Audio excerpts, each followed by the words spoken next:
We're live. Sam. We're here. Talk number 3. Welcome in. All right, why don't you get set up over there? Okay. Make sure we got it in the right spots.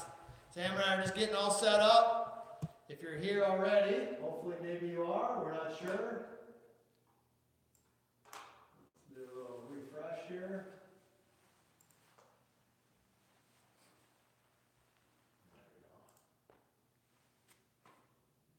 There we go. Looking good. We're live. How's Sam looking? Good height. I might have shrunk over the week. All right, let's stand right there. I'll make sure we're getting logged in here.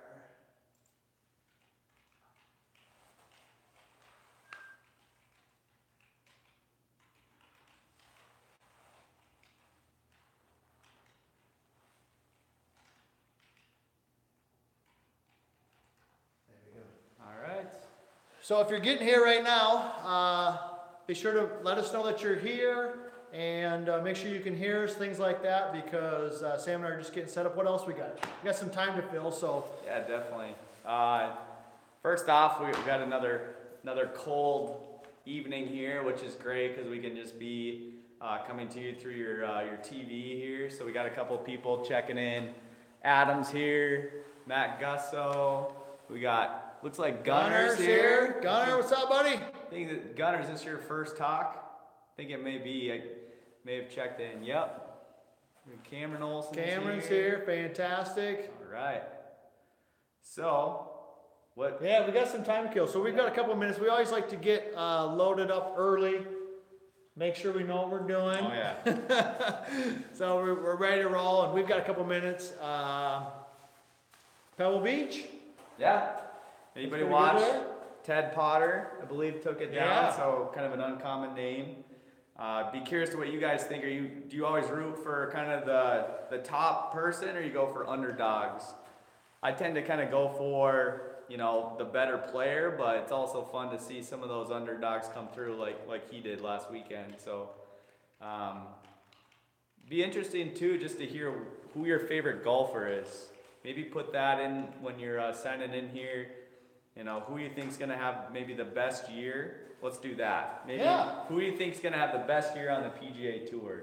Who's your choice, Todd? Well, I mean, when Dustin Johnson was right up there for the lead this week, I thought he's gonna, he's probably gonna win, but obviously he did not. We're of course all super excited to see how Tiger does. Yeah.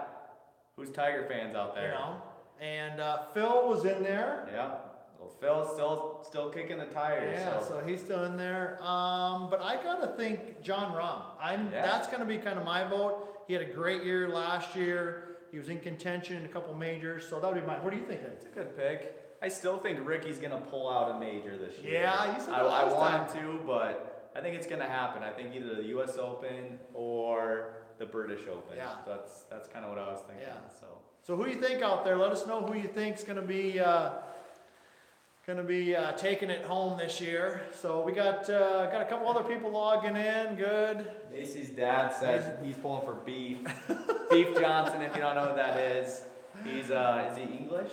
Is that I'm not it? sure. Somewhere across the pond. Yeah, if you guys know where he's from, but he's got the beard. Yes. He's got a distinct look. He's very unique, but he's Yeah. very likable. Yeah, he likable is. guy. So I like that one. That was kind of out of nowhere there. That's See, good. we got Rick. So make sure if you're just getting here, make sure you let us know you're here. Just type something in the chat. Claire's here. We just saw Claire. Had Yeah. a great lesson. Did good.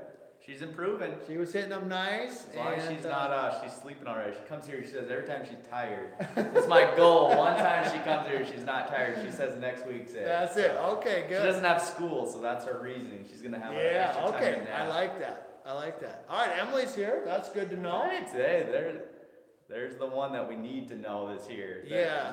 He needed to know that. It's good to know that our house is not burning down, and make sure you save me something to eat when we get home. Yeah, put something in the microwave for That's him. right. Lake's here. All right. Good deal. Good to see you, Lake. See you there. Perfect. Well, we're kind of in the midst of this cold spell here, but we could be playing golf in about 4 or 5 weeks, so we're excited here at the Academy. So just hold on for a little bit. Hopefully we'll be hitting outside soon and see a little bit of grass out there.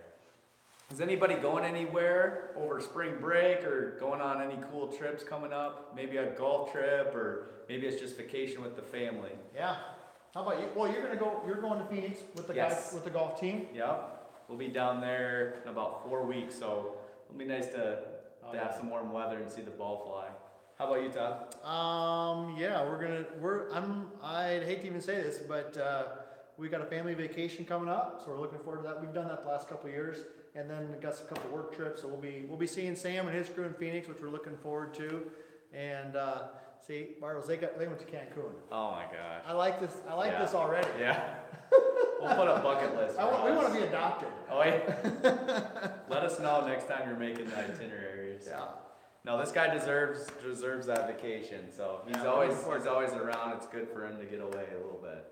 So we're gonna get rolling here. It is 7:32. So like I said, we're gonna continue to say, if you're just getting here, be sure to type your name in. Let us know that you're here. It helps Sam and I get a feel for how many people are watching, and helps us create some good dialogue. So as we've said with each one of these, we're gonna keep them to under 30 minutes.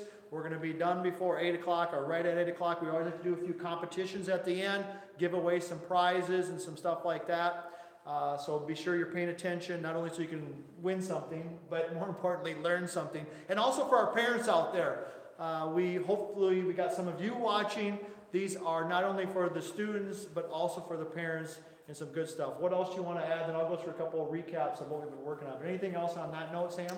This is your first time, you'll be able to kind of jump in here because we're going to do a little bit of an overview, Todd.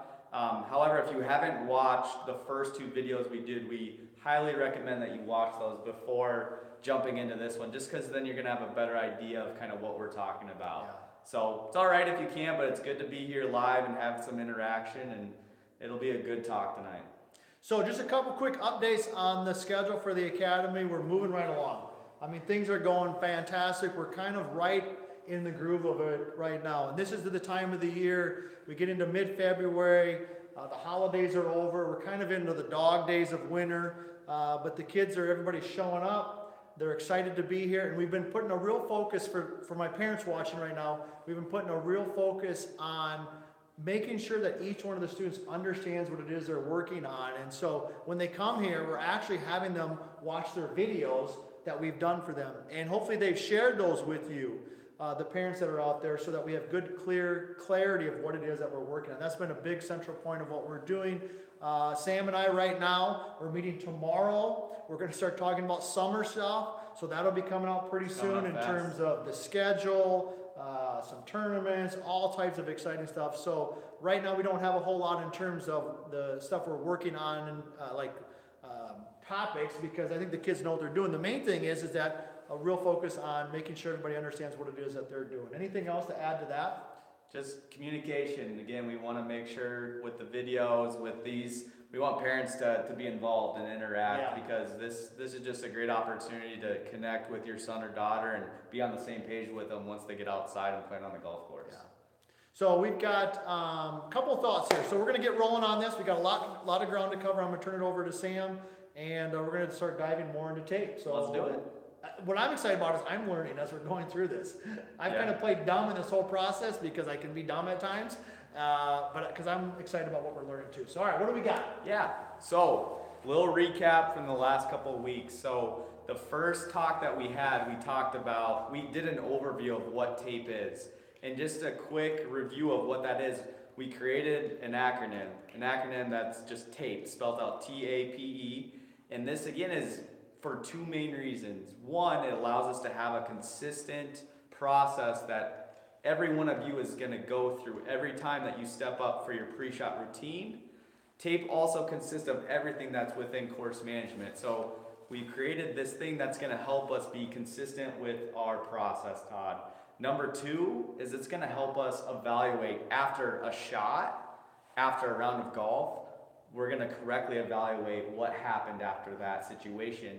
And most importantly, we're going to be able to problem solve and move forward and be able to bring confidence and clarity into that next shot or round of golf. So that's where that communication piece comes in, and we think this is going to be a common language for us coaches to the students as well as the parents. So we can get better. Not only just have great golf swings, but we can put the ball into the hole, which is the most important thing. Yeah, the ability to communicate as a coach to a student, as a parent to a child, and then communicate with us is going to be key. So what's the what do we got tonight? What's the first one we're getting into here? So we did target application. That was week 1, and then week 2 we did analyzing external factors.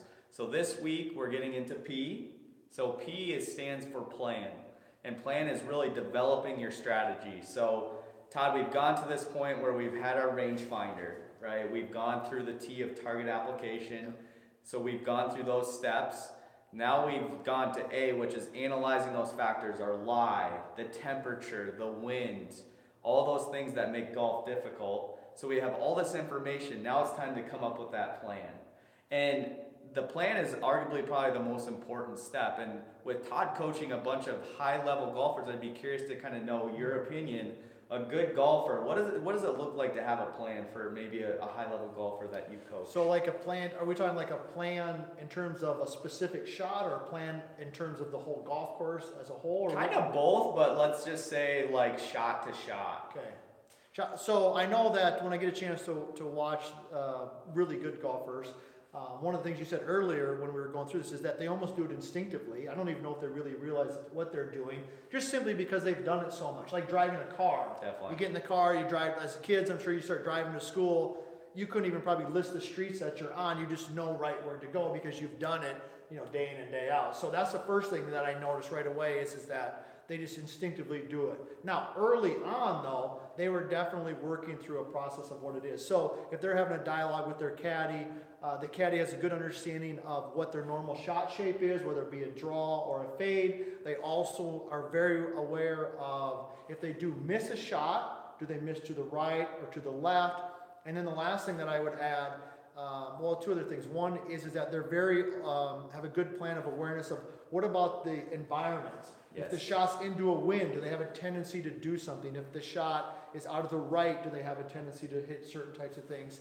And then the last part of that is what's kind of the overarching situation. I think their plan for the 18th hole, or excuse me, the 72nd hole, and they're down by 1, might be different than if it's Thursday and it's the 4th hole of the tournament and they're just getting going. So I think those are some of the things that I see what I notice when I'm out watching some of the best.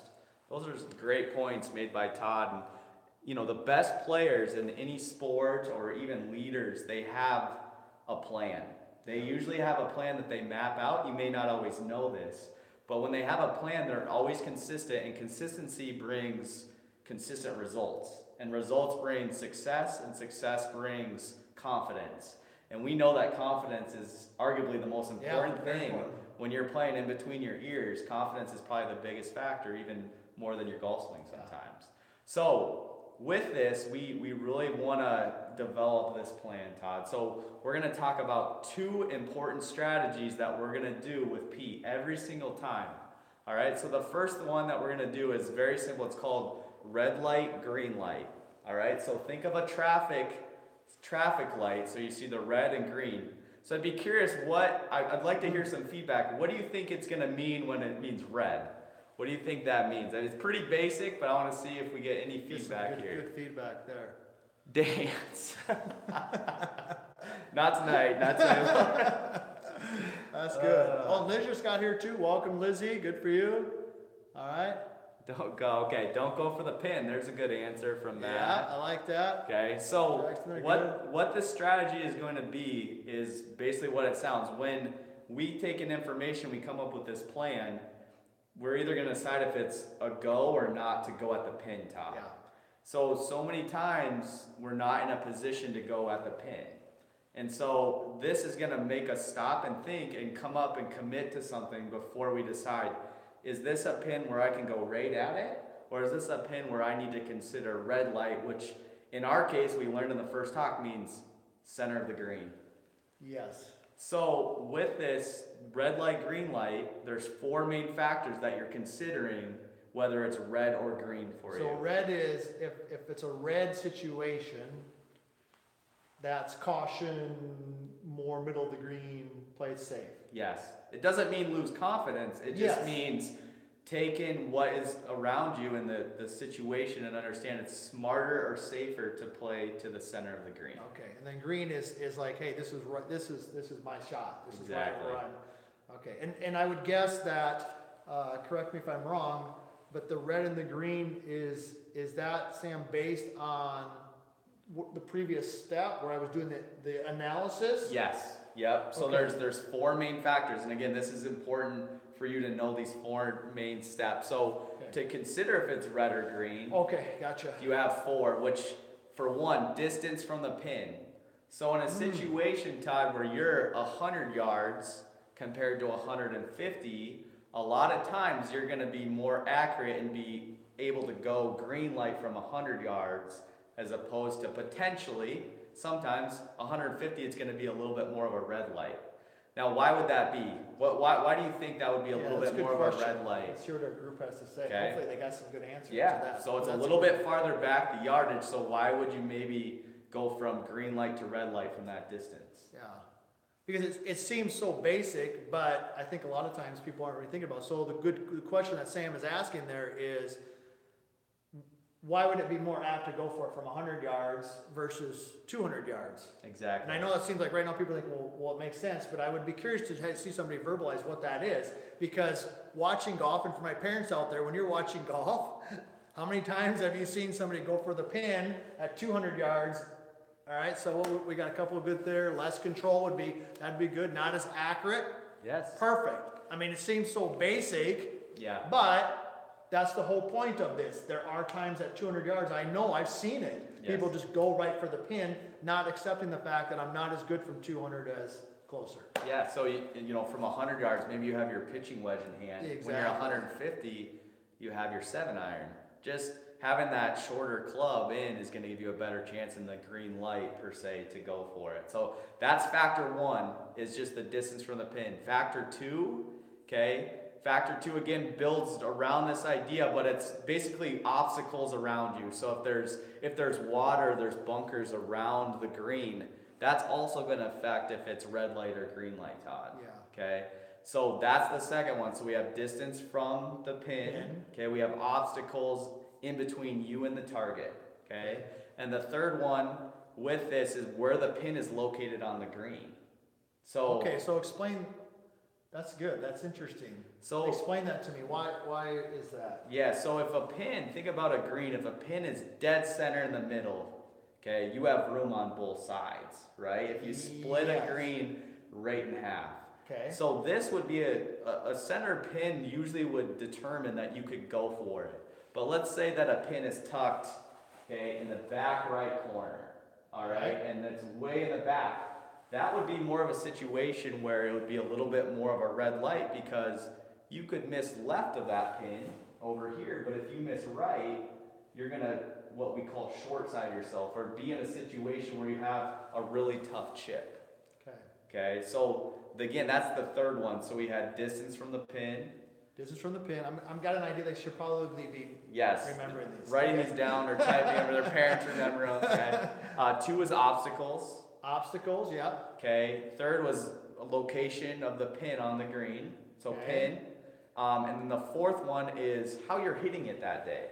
So it's called Makes ball sense. striking, right? So if, let's say one day you're hitting it really well, Todd, from 100 yards. Let's say it's their best day ball striking.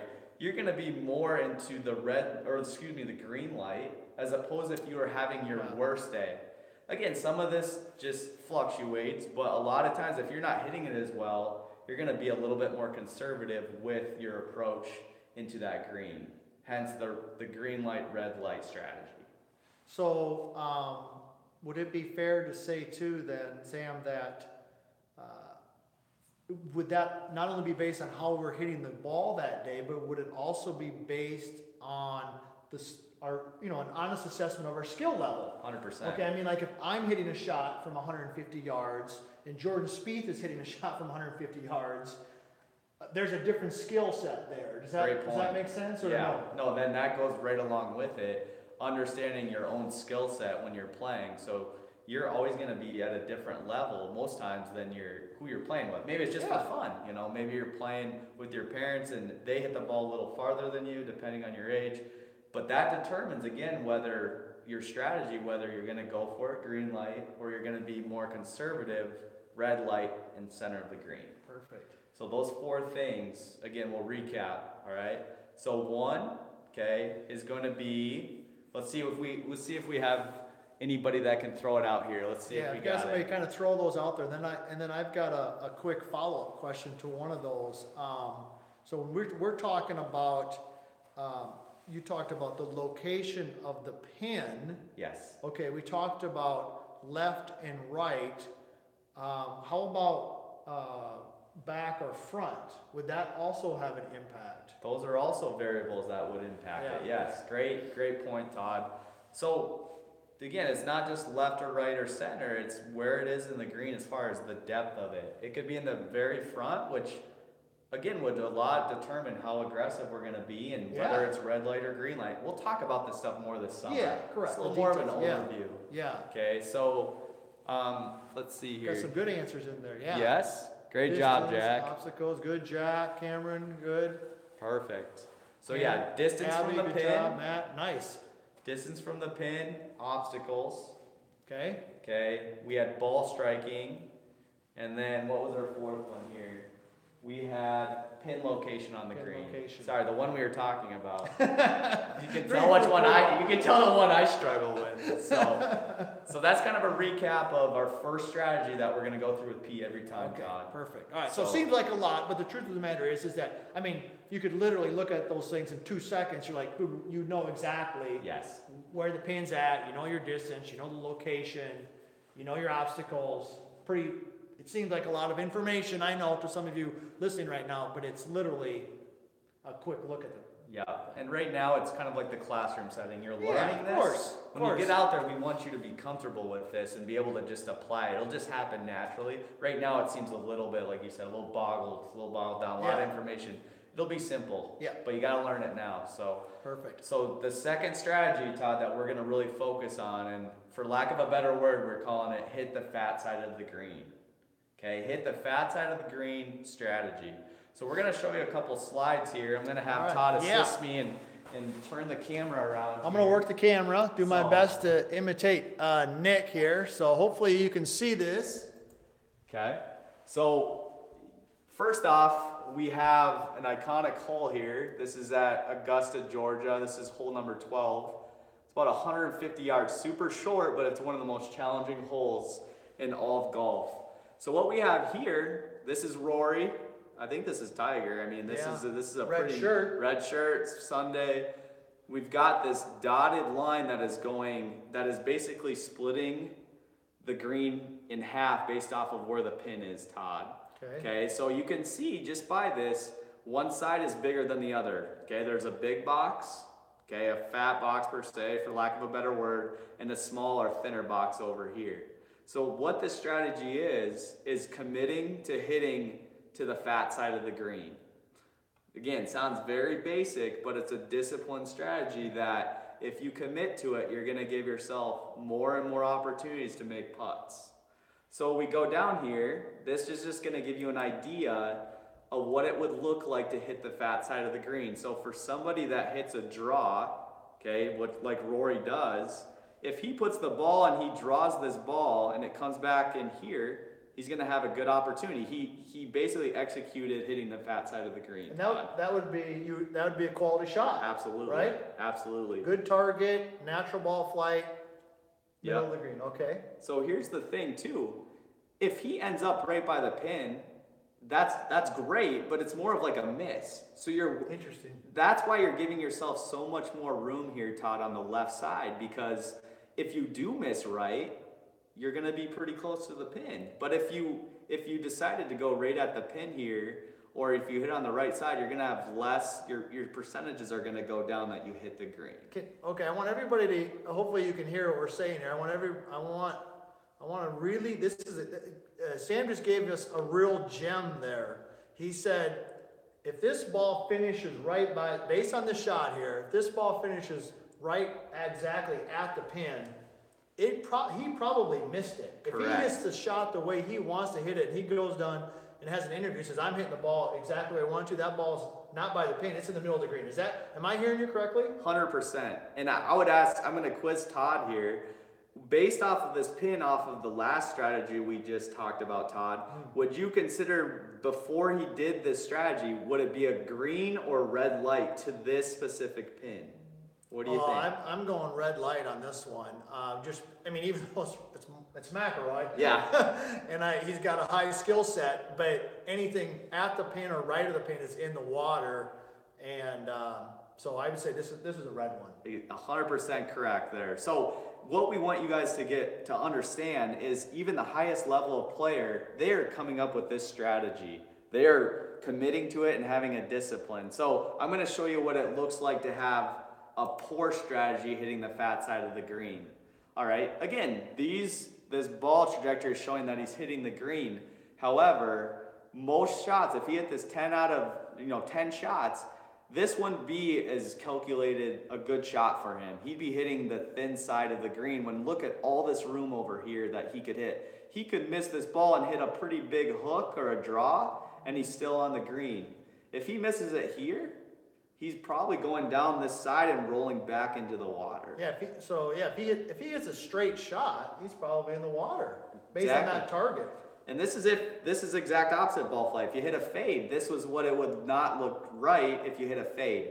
You're crossing over to the thin side of the green when you had all this green to work with. And sometimes you mishit it, Todd. Sure. That's reality.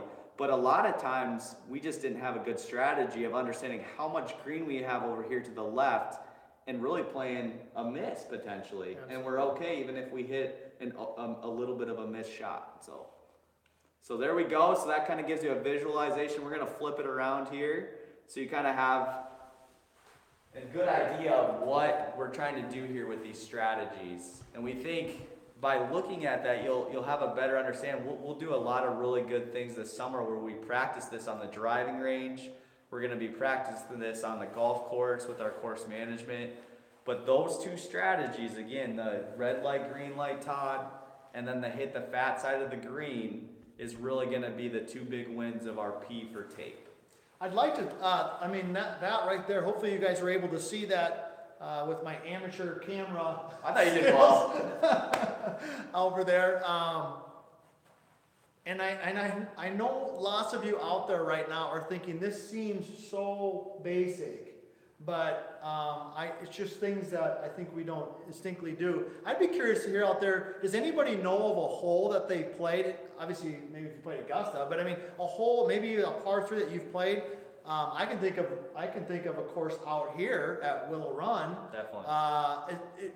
If you know of a hole that you've played that's like, okay, that I can know what he's talking about, type it in the comments and just see. Okay, there's a couple good ones. Yeah, 17 at Willow, number 6 at the Country Club. Yeah, exactly. That's a great one. Yeah, that's a good example. I agree with that from Jack there. And like anybody else, if you've got a course maybe that a lot of us play where you can see exactly what Sam's talking about with this. The one that comes to mind for me is right out here, like the par 3, number 16. 16 is a great example. Okay, it's downhill, but that green, if anything on the right half of that green, if you get going right at all, it kicks down into the water. But you got all kinds of room to the left. Another classic, what's another one for those of you who've played another par 3 at Willow out here? There's another one. It's on the front 9. If you know that, type that in there. This one's got me plenty of times. I've lost many balls and many Diet Cokes or hot dog bets. Many double bogeys on this one. Number 7. Yeah. Pretty much every hole. Yeah, they're all, especially out here at Willow, for sure. So what else we got? That's great. So I want to show you one more slide, and this slide is going to show you some really interesting statistics based off of proximity to the hole, which means how far away you are from the hole after your second shot, Todd. Okay. And so what this is going to do is it's going to kind of open your eyes to see even the best players. We have 4 different players, but players at the top of their level in each of their divisions. And you're going to see how far away they actually are from the hole from those yardages. So from like 100 to 120 yards, when they putt when they're putting their birdie putt, how far away are they from the hole? And it's going to be pretty eye-opening. And this is actual data, because this is data that Sam asked for. So maybe should we ask a quick question, Sam? Like what I'd just be really curious to see, because I think this for those of you who are still sticking around, this is going to be really good. How far you think from, well, let's go from 100 to 120 yards. From 100 to 120 yards, how close you think a professional hits the golf ball to the hole on an average, right? Correct. That's what we're talking about. Yes. Yeah, so if you know that, type that in there, and then we can't see your answers, but type it in there, and I'm going to turn this around, and Sam's going to walk through some of this information real quick here on that. All right. So again, this is going to probably help you with that answer Oh, here. there we go. I can see them. We got some answers popped Okay. up there. Pretty good. All right. Hole 3. There's Austin. 10 Brandon. feet, 13 feet. Okay. So again, I would consider these really good answers until you start to look at this information. So what yardage did we say, We Todd? said 100 to 120. 100 to 120. An LPGA professional, after their shot, is 24.6 feet away from the pin. So let's think about 24.6 feet. That's pretty far, Todd. I mean, it's a good shot. I'm just saying, a lot of us would think it was probably, like Matt said, 10 feet away from the hole. Yeah, absolutely. So this is, again, putting it in perspective, what your expectations should be when you're out there. So again, if we go across the way, you look over here at a D1 women collegiate golfer, she's 29.7 feet away. And this is from 100 yards. 100 to 120 yards. I would say even with most of the people in our academy, they're expecting to be, again, in that 10 to 15 foot range. And based off of these best players, it's not realistic. It doesn't mean you can't have confidence and try. Correct. This is what it is, though. So if we go down here to 160 to 180 yards, look how this drastically increases as far as how far away you are from the pin. So we look at that same Division I women golfer. She's 53.7 feet away.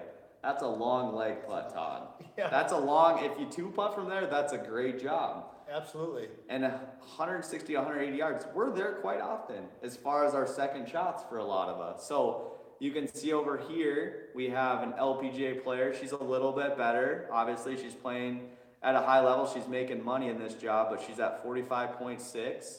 And we have the men's golfer who's at 56.7. So this is a Division I collegiate golfer.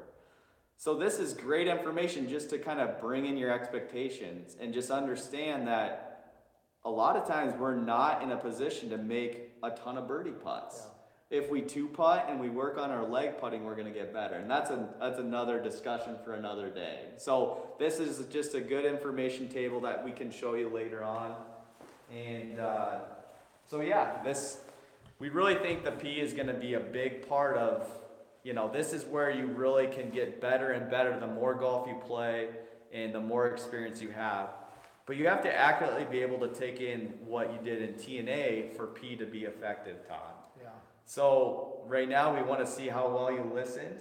We want to ask you a couple questions. I think we could probably ask ourselves the questions. Yeah. Okay. So Sam's got some good questions. He's gonna, and why don't you go ahead? Yeah. Well, let's get into the questions. I know we're right almost at 8 o'clock, and we promised we would be done. So let's fire them out. We'll go through them here. So the first question, okay, is what is the first strategy in P that we talked about tonight? So the first thing that we consider when we walk up on an approach shot, on a par 3, what do we call that strategy that we talked about tonight? So let's see what we got for answers. Got some coming in right now. Great. Abby, red light, green light. There we go. Matt Gusso, good job. Jack. Good. This is probably more of the tougher ones, the questions that I came up with tonight because I wanted to challenge you all. Okay, but it looks like Abby was the first one to get that. So good job to Abby. She's gonna be now. She cannot answer the next ones because we gotta give opportunities to someone else. Gotta spread it around a little bit. All we got right. a lot of prizes to give out. So very nice, Abby. Second question. So what is the second strategy that we want you to go through after you've decided on that red light, green light strategy? What is that second one that we just went over and showed you some pretty good visual images on the slides? Yeah. Got a couple. We got them coming in right now. That's good. So it's a strategy. So it's just a strategy. Let's see here. Not yet. So you're kind of breaking down some steps of the green light, red light strategy. But this is determining when you split the green in half, what are we doing there? Where do we want to hit it on the green? I like that you're making these a little bit more Yep. challenging because we're Yep. getting people to think a little bit. We're getting people to think. Let's see here. We're getting a lot of answers on. There we go. Who was the first one there, Todd? Did they say the full strategy here?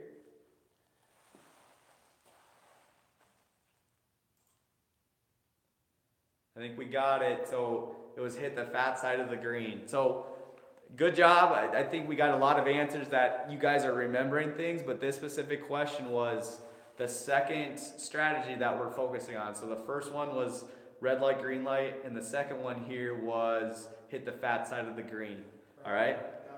Gunner. Good job, Gunner. All right? That one took a little longer. That one kind of got him. So That was tough. I think they're going to get this one, Todd, because I think there was some good answers already said that is going to be part of this. So I want you now to list the 4 main factors that we're going back to red light, green light. The 4 main factors that you consider when determining whether it's red light or green light on your shot.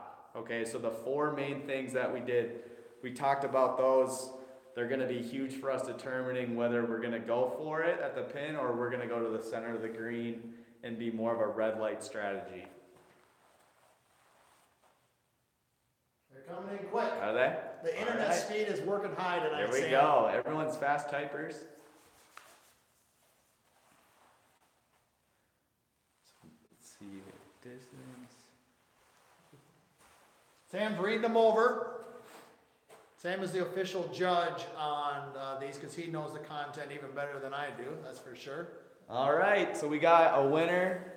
First answer, CJ. You got that correct. So we had the location of the pin. Okay. We had distance from the target. We had obstacles, and then we had ball striking as the 4 factors that affect whether we go for it, green light, or we go red light and go center of the green, Todd. Fantastic. Great. I tell you what, great stuff again tonight. Just do a quick recap of what I take away, and I know Sam will do the same thing. We're going to wrap her up here. Numerous good things. I know at times it seems very obvious, but things that if we just, the more you do it, the easier it gets. And I think one of the things that I guess I knew ahead of time because I put it together, but hopefully took away is, how close you actually hit the ball to the pin, even for a really, really high skilled player. And I think one of the reasons we always anticipate that it's much closer than what we think it is because what do we watch? We watch Golf Channel, we watch ESPN, and what do you see? You see the person who's having their career week. You see them hitting a wedge to 2 feet. Yeah. You see them sticking their 3-iron from the bunker to 15 feet, making the birdie. But you have to look at your shots in terms of the totality of them. What's the average of them? And I think that was a real takeaway that I hope that you get here watching this tonight. Sam, what about you? Yep, great point, Todd. I'm excited for you guys to practice this. So not only know it, but then the next step is to go out there and do the action step of it, which will be fun. It's fun to work and understand. And then when you start to get to the next level, there's some more things that we have for you that we're going to keep in the basket for later. Right. So great job tonight interacting. It was fun to talk about this, and we're excited to talk about the next discussion on tape, and it's going to be on E. Yep. Okay, it's going to be on Envision, which is visualizing, Todd. So that is going to be Monday, March 5th. Fantastic. So we got a couple weeks off between then, but make sure that you tune in, and we'll be reviewing tape throughout this week. So. All right, so thanks everybody for logging in. I think we stayed pretty close to the time that we promised you. We appreciate you logging in and watching this, and then we'll see you March 5th at the next one. And until then, have a good rest of the week. Stay warm, and let's look forward to spring. Have a good evening. Thanks, guys.